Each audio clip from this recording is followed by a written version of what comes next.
Hello les gens, asseyez-vous, on va parler. On sait qui a tiré sur Meghan. Nicki Minaj fait son annonce, August Alsina ne veut pas lâcher l'affaire, Kanye West balance absolument tout sur Twitter, c'est maintenant, jingle.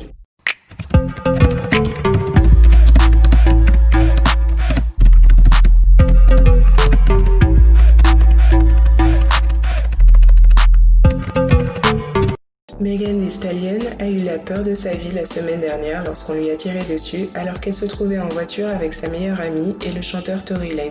On a accusé à peu près tout le monde dans cette affaire, mais au final c'est bien Tory Lanez qui aurait tiré sur Megan alors qu'elle tentait de partir du véhicule. La rumeur dont je vous avais parlé selon laquelle Tory et Megan sortaient ensemble serait vraie. Apparemment Tory avait l'habitude d'être agressif avec elle et là ça a dégénéré. Et le lien avec Kylie Jenner, c'est que pendant qu'ils étaient à sa pool party, Tory et elle se seraient un peu trop rapprochés et Megan n'aurait pas apprécié. Rien n'est confirmé, mais voilà ce qui se dit. Et on sait tous que Kylie est tout à fait capable de faire ce genre de truc. Demandez-lui comment elle a eu Travis Scott. Elle l'a entre guillemets pris à une de ses potes, l'artiste Justin Sky. Ni Megan ni son amie Kelsey n'ont clairement sorti de nom jusqu'à présent, mais c'est bon, on connaît le coupable. Vu que l'histoire a buzzé, les gens ont pris un peu tout ça à la rigolade et ont fait des mèmes et autres pour se moquer. En plus de ça, il y a eu le mouvement qui a tiré sur Megan sur Twitter. Je pense que tout ceci n'était pas forcément mal intentionné. Par contre, il y a clairement des gens qui ont pris plaisir à tourner Megan en ridicule, comme 50 Cent, qui à 45 ans n'a toujours pas atteint l'âge de la maturité apparemment. Il y a aussi l'actrice, modèle Instagram ou peu importe comment elle définit son métier, Draya Michele, qui est partie s'afficher dans une interview en commentant l'histoire. I predict that they had some sort of Bobby and Whitney love that, drove them down this Snapped-esque type of road, and I'm here for it. I like that. I want you to like me so much you shoot me in the foot too. But as long What the whoa? Wait, what? You like me so much that if I'm trying to get out the car and you're like, no, sit your fucking ass in the car, and I'm like, no, nigga, I'm fucking getting out the car.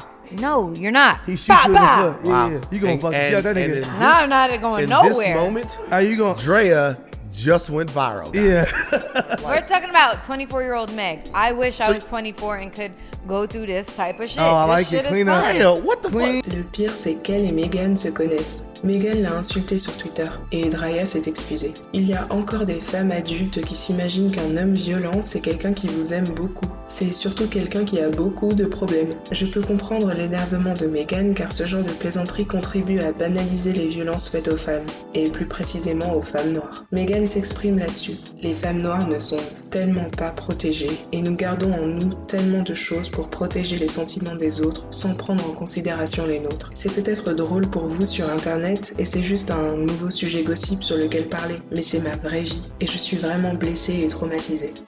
Nicki Minaj a confirmé les rumeurs en annonçant sur Instagram qu'elle est enceinte. Elle partage ses magnifiques photos de grossesse avec un petit mot, amour, mariage, porter un bébé, je nage dans l'excitation et la gratitude.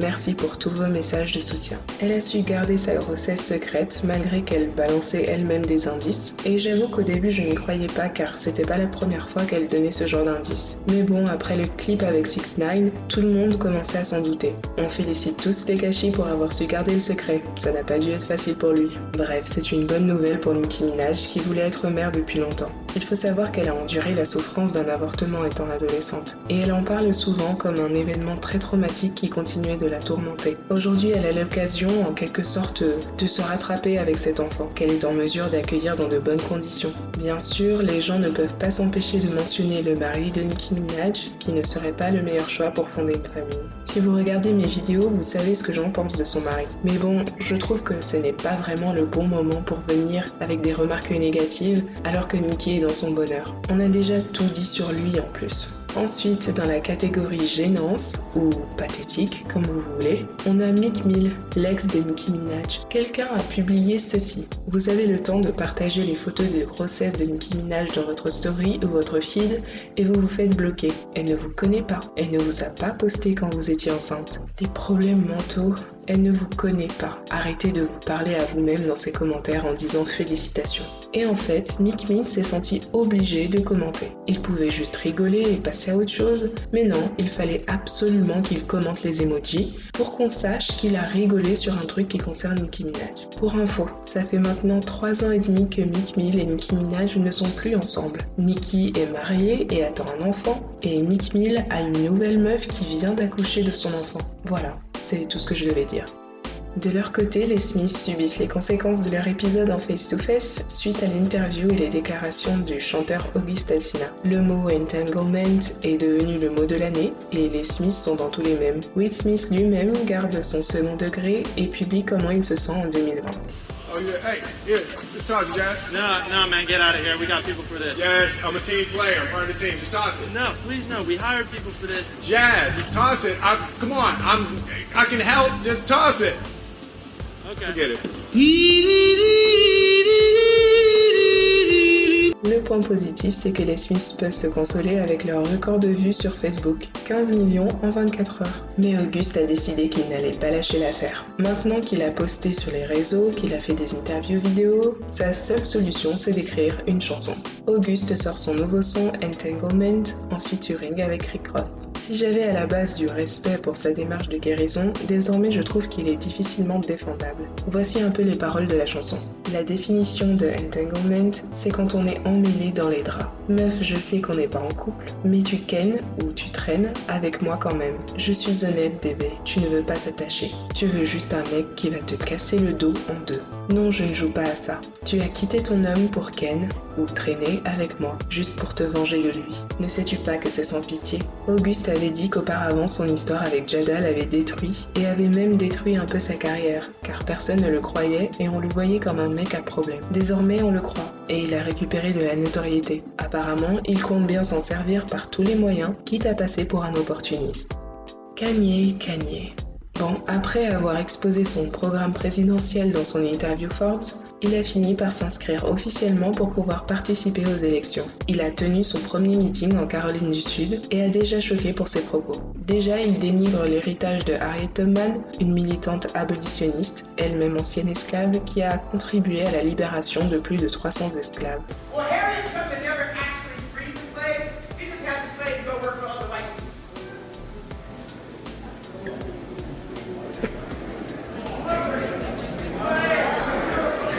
Mais la partie qui a le plus buzzé, c'est quand Kanye détaille comment Kim a failli avorter lorsqu'elle était enceinte de North. Ensuite, Kanye craque littéralement devant tout le monde. She said she was pregnant, and for 1 month, and 2 months, and 3 months, we talked about her not having this child.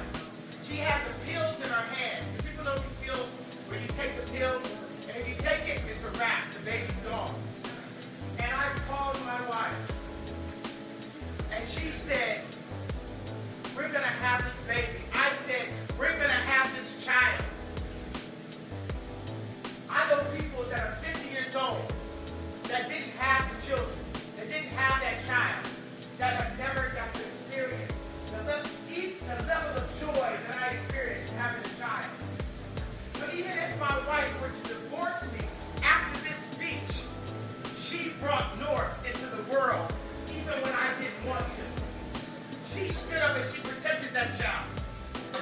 My mom saved my life. My dad wanted to abort me. My mom saved my life. There would have been no Kanye West because my dad was too busy.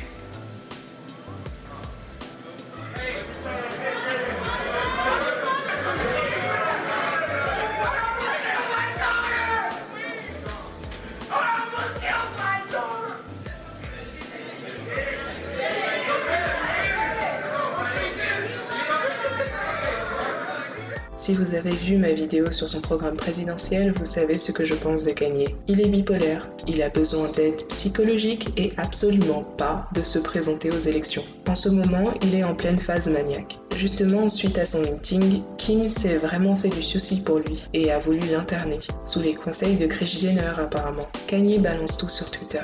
J'aime ma femme, ma famille doit vivre près de moi. Ce n'est plus à E!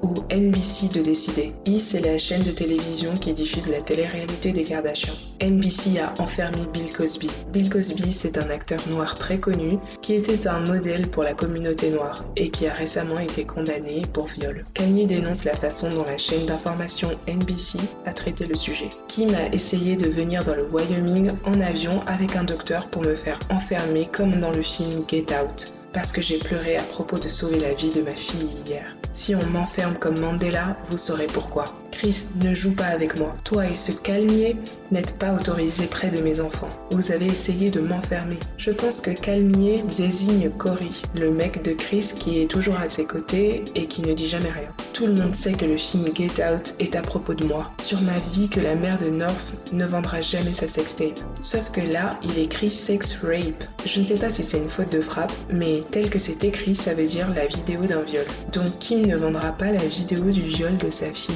Je jure devant Dieu, sur ma vie, que la mère de North ne va pas la photographier pour le magazine Playboy. Je suis au ranch, venez me chercher. Les enfants de West ne feront jamais Playboy. Après tout ça, Kris ne voulait plus répondre à Kanye. Apparemment, elle filtrait ses appels. Kanye a aussi tweeté 2-3 trucs hors sujet que tout le monde n'a pas forcément compris. Il tweet le nom de Drake, car apparemment il est en froid avec lui depuis longtemps. On disait que Drake avait l'intention de sortir un diss track sur Kanye, dans lequel il se vantait d'avoir une relation avec Kim, la femme de Kanye. Drake n'a jamais démenti. Kanye tweet le nom de Larsa Pippen, qui est en fait une amie proche des Kardashians. Récemment, la famille l'a unfollow sur Instagram, et on dit que ce serait parce qu'elle aurait couché avec Tristan Thompson. Oui, encore lui, le mec chelou de Khloé Kardashian. Le problème, c'est la différence de traitement entre Jordyn, qui a juste embrassé Tristan, et Larsa, qui aurait carrément couché avec. Jordyn Woods a liké puis unliké le tweet suivant. Ok, donc la seule chose que je retiens des tweets de cet homme, c'est que Larsa Pippen a couché avec Tristan, mais n'a pas été traînée au sol comme Jordyn l'a été, car il l'a embrassée. Vos sales têtes ont gardé leur bouche bien fermée et ont seulement unfollow cette femme blanche, et vous avez littéralement détruite Jordyn. Malgré la forme de son discours qui montre clairement les gros problèmes mentaux qu'il a en ce moment, Kanye reste un artiste et maîtrise toujours aussi bien les jeux de mots et l'art de la métaphore. Si vous avez vu le film Get Out, vous savez que métaphoriquement, il y a des similitudes avec le mode opératoire des Kardashians. Cette famille est connue pour vouloir ressembler aux Noirs et pour marionnettiser les Noirs qu'elle garde dans leur cercle. Donc je trouve que le rapprochement n'est pas si fou que ça. Ensuite, pour ce qui est des affaires de Playboy, Kanye a bien raison de s'inquiéter de l'avenir de ses enfants, et surtout de ses filles. On se rappelle tous comment Kylie a fait sa puberté, à coups de maquillage, de chirurgie esthétique et de taïga. Mais bon, je voudrais quand même dire que les hommes comme Kanye qui choisissent des femmes comme Kim Kardashian ne devraient pas se plaindre par la suite. Rien n'est surprenant dans tout ça.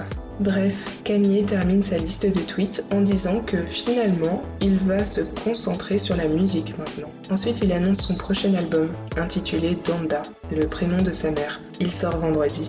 Dites-moi en commentaire ce que vous pensez de la vidéo. Est-ce que vous trouvez que Tory et Meghan allaient bien ensemble? Vous pensez que ce qui lui est arrivé est drôle? Ou alors que c'est un problème sérieux? Vous êtes content pour Nicki Minaj, malgré les critiques? Vous continuez de soutenir August Alsina? Et Kanye, on en pense quoi de son comportement et de tous les gossips qu'il balance? Allez, on se parle en commentaire.